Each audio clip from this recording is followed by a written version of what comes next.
Welcome to Trevor McCormack Music Podcast. I'm Chrissy Mack from Radio Northern Beaches, and I couldn't be more excited to kick off this musical journey with you. Joining me is my brother, the legendary Trevor McCormack, known as Mack, a true storyteller and music enthusiast. With each episode, we're peeling back the layers behind the hits, sharing untold stories from artists and exploring what sparks the creativity behind the music that moves us all. Whether you're a die-hard music fan or just love discovering new sounds, this is the place where passion meets storytelling. So, hit the follow button, share this with your fellow music lovers, and leave a review. Your support keeps the vibe alive. Turn up the volume and get ready to be inspired. And let's dive into the world of music together. Let's go. Hi Trev, how are you doing today?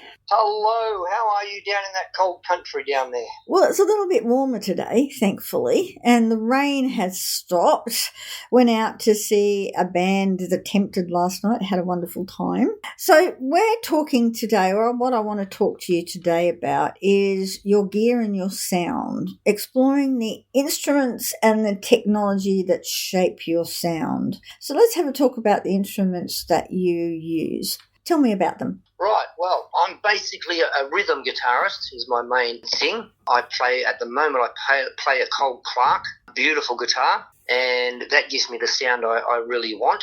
And then from then on, you pick your lead guitar and the sounds. There's all different guitars that give out different sounds. So you've got to pick for each song which guitar you want for that sound. And my lead guitarist, he helps me with that anyway. So he says, this Les Paul will sound fantastic with that song, or a Stratocaster will sound fantastic with this song. So it depends on how rocky the song is, how country or how balladed you create your song to what guitars you put with them.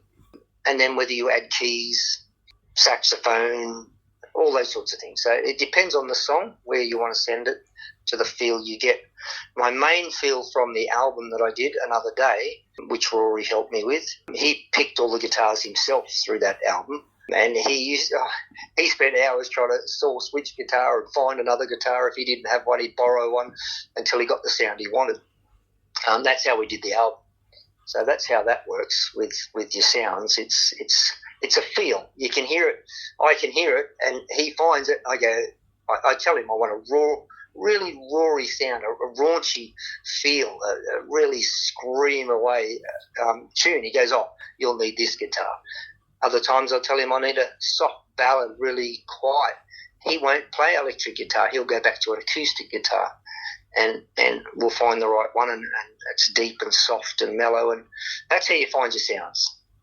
Okay, that's really interesting, because I didn't realise there was such a large scope, and I think most people wouldn't realise there's such a large scope of different sounding guitars. Yes, and amplifiers as well. So if you're using electric guitars, different amplifiers give out different sounds, different guitars give out different sounds. Oh, okay. So you don't only just play guitars. What other instruments do you play? Well, I got taught to play some drums there for a little while, and I really got into that and love to play drums, which helps me a lot in my timing. Because I play beats, I can feel the beats, I can hear the beats, and that helps me when I'm just sitting on my own playing guitar to a crowd to hold a good time, because I beat drums and you're constantly tapping it and trying to keep the same rhythms and the same times. So playing drums really helps a lot with timing. That's interesting. Yeah, well, I didn't realise everyone said to me, you keep really good rhythm. And I said, oh, well, they said, do you count? I said, not really, but I play drums a lot, as much as I can, and I really enjoy them. And my right hand when I strum seems to be just my drum beat. So it does help if you play drums to hold a good timing in when you strum a guitar. And that's good advice for those who are just starting to learn, especially the drummers. Yeah, tap on some pads, grab a couple of drumsticks and play to the radio. You know, something's playing on the radio, and just tap to things. I get in trouble all the time because I'm always tapping. I drive the car. I'm tapping on the steering wheel. I'm tapping on the seat. I can't help it. I've always got to keep a beat to a tune and just tap away. in a drum beat tune. Yeah. And what else do you play? I do a little bit of keyboard. I'd like to do a lot more. I haven't got a keyboard at the moment, so that's a new toy I've got to upgrade and buy. But keys are beautiful. I love piano. It is beautiful in 90%, probably 100% of songs. If you got keys in the background, it just adds the most beautiful flavour to any song. So I have to update that and play a bit more of that. But I also find I've started to play harmonicas in the last 12 months, and that's the same as playing a keyboard. It's actually easier. And I didn't realise that, because when I was up there you were playing the harmonica, and you do it really well, by the way. Well, thank you. That's all new, but it's I just enjoy it, and I wasn't sure how I'd go, and I asked my Dave, my lead guitarist, I asked him, he works in a music shop. I said, I need some harmonicas. What do I buy? How do I do this? And he laughed. He says, I'll send you up a pack of harmonicas with all the keys. They're blues harmonicas and a neck brace. You can chuck over and put the harmonica on, and you can play your guitar and harps. I said, oh, okay, I'll give it a go. And the first day I just played like I knew what I was doing. It just felt right. So from then on, I can take a harmonica anywhere and play with anybody, and it's as if I've been doing it for a long time. It's amazing. I didn't realise I could do that, but it must be. I think it's by ear. You just pick the notes and the tunes, and I can hear it. And the harmonica became very easy to play. Well, it went well when you were strumming the guitar. I was surprised at how you could keep the time on both the harmonica and the guitar, playing them both at the same time. How do you do that? Well, that comes, I think, from the drum beat. I'm used to drums. You play. It's like 4 or 5 things in your mind at once, and you have to focus on your left hand, your right hand, your left foot, and your right foot. And the beats, you've got to keep everything going. I think because I learned that, it helps you when you've got to think of 2 different things at once. That's like when you play guitar and sing. If someone distracts you and you lose your place of your vocals, or the chorus or the verse you're singing, or what's the next verse you're singing, you fail. You stop. You go, where am I? You can't. You have to continue. So it's keeping one thing in this side of the brain, I suppose, and another thing in the other side of the brain working at the same time, which is harmonica. You've got to keep, yes, the rhythm, whilst you're playing the guitar with the rhythm. And at first, when I first tried it, yes, it took me probably a day to get those to sync together. Once you got it, away you go. It becomes just natural. So I think the drums helped me a lot in holding beats, keeping a band tight, just working with people that you make it really happy and bouncy tune to a really mellow and smooth, laid-back song. It all comes together. And the more instruments you play, you find the better you get at all that. My next challenge is a saxophone. Oh, seriously? I have one in a case, and I have one actually hanging on a wall. I've accumulated 2 saxophones, and that will be my next challenge. I love the saxophone. Kenny G is one of my very favourite people. I really enjoy the saxophone. There's just something about that sound. Oh, I call them the sexy saxophone, because as soon as I hear one, I just melt. I go, oh, listen to this. It's gorgeous. It's just a lead guitarist with a brass instrument. You know, it's beautiful. The same as a violin. I had a violin partner. We used to do duos, and it's just amazing. You put different instruments in, and it's the best. That's what music's for. That's what it's about, is to just give all these beautiful sounds that people just go, oh, and they stand out. And that's lead guitarists, violins, saxophones, harmonicas. They're all the extra that put the punch into a song. And what about bass? Bass guitar, same thing. That's your drum side. I call that. I put that with the percussion side. So every drummer and bass guitarist should be watching each other working together. I've played a little bass, not enough to really say I can play a bass, but I've watched a lot of bass players with drummers, and yes, they must work together to where I think it's mainly the bass drum, the foot bass drum hits, and the bass guitarist works off that we'd have to sit down with the bass player and talk to him about it, yeah. Work it out, but I'm pretty sure that's how it goes. And they work together because they're your beats. That's what just inspires the timing and that feel, that deep dooms and doms, the sounds that come out. Yeah, your bass. You can just have a bass play all by itself, and then you come in and play your guitar, and it's amazing. Wow, that sounds just incredible to be able to just watch and listen. And next time, listeners, when you're watching a band, keep an eye on the drummer and the bass player and just see how they work together. That's a very interesting thing to watch. Yeah, no, it's true. It's what they do. It's amazing, and they gel. They just gel and away they go. All right, now what about you were saying that the equipment that you have on stage, as far as speakers and pedals and those sort of things, are as important? Well, that is, like I used to use a Yamaha desk and I carry these massive speakers everywhere and cables and fold backs. And today everything's changed. Everything's smaller, lighter. The speakers, they could be as round as your watch, and the sound that comes out of them are unreal. At the moment, I use what they call Evolve PA, and it's just a bass box with a tower that has tiny little speakers that run up probably 3 feet, and the sound is unbelievable. So I work with one of them at the moment when I do solo. If I do a band, I put 2 of them, one on each side of the stage, and we just link them together. And technology, you can just Bluetooth them, you can run a cable to them, you can run all your music later on. If you have a break, you can run music through them. But it is so clear, it just cuts through, and it's clean, and it's fantastic. The quality is just great with technology now. And how does that compare to when you started and having to lug the other stuff around? Oh, that just makes it easier because now you haven't got a truck full of gear.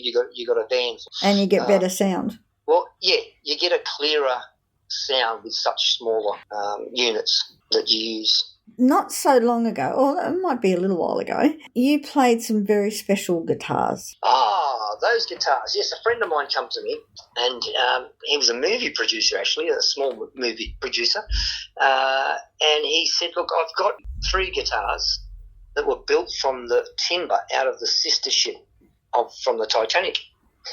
And he said, I'd really like to do some film on these guitars. Would you like to play one for me? And he told me Tommy Emmanuel was the last one that played these guitars.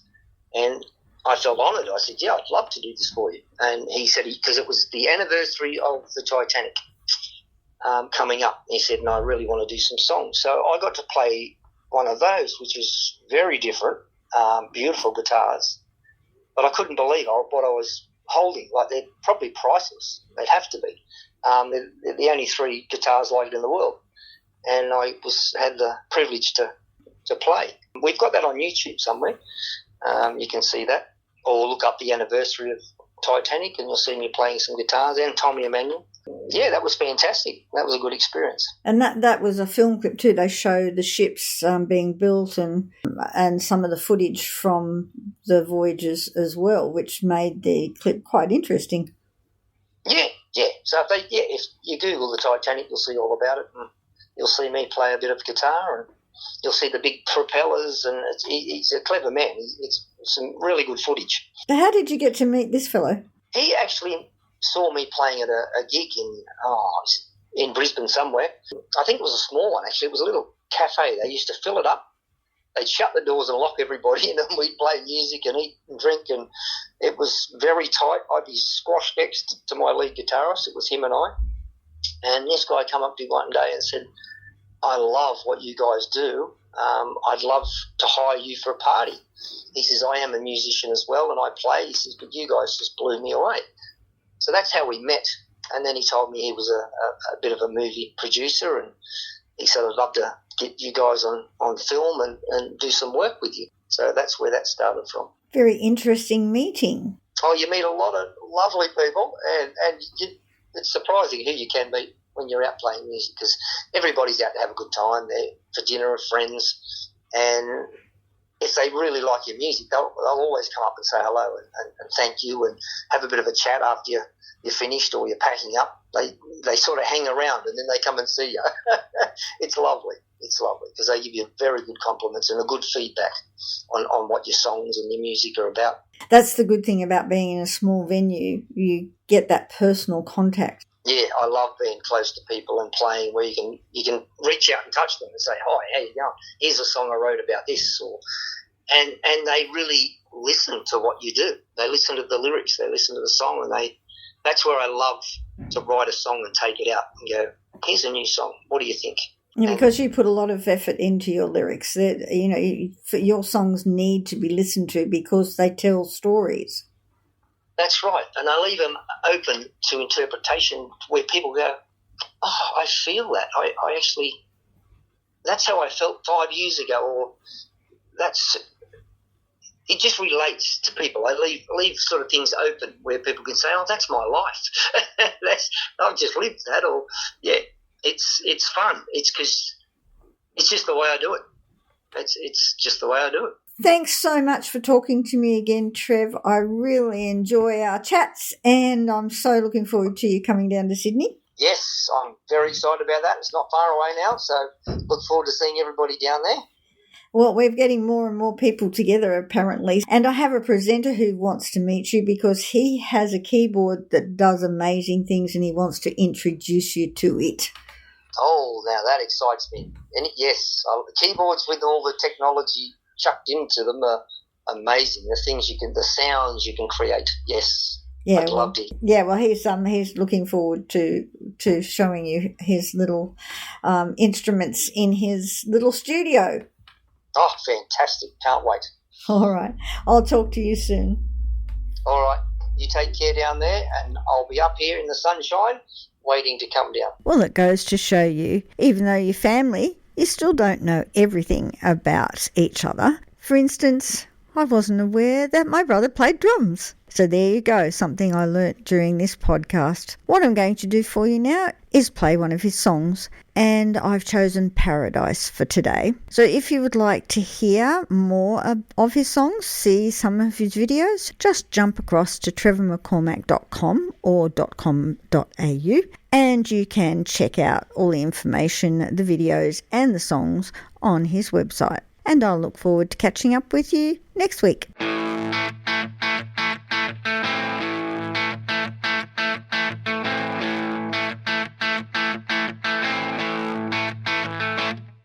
When the sun comes up and I open my eyes,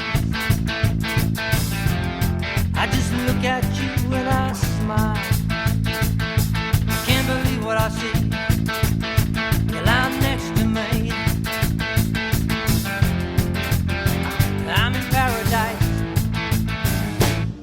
So I take your hand and I squeeze it tight.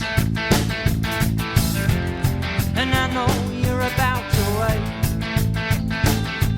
So I kiss your cheek, 'cause it's ever so sweet.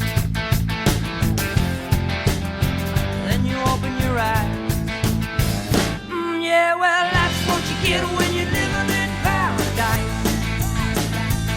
I said that's what you get when you're living in paradise. I said that's what you get, that's what you get, that's what you get. I say that's what you get when you're living in paradise.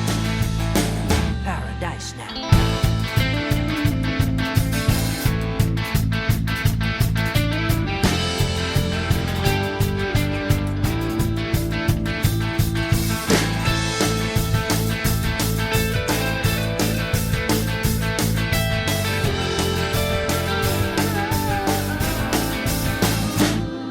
When the sun comes up and I open my eyes,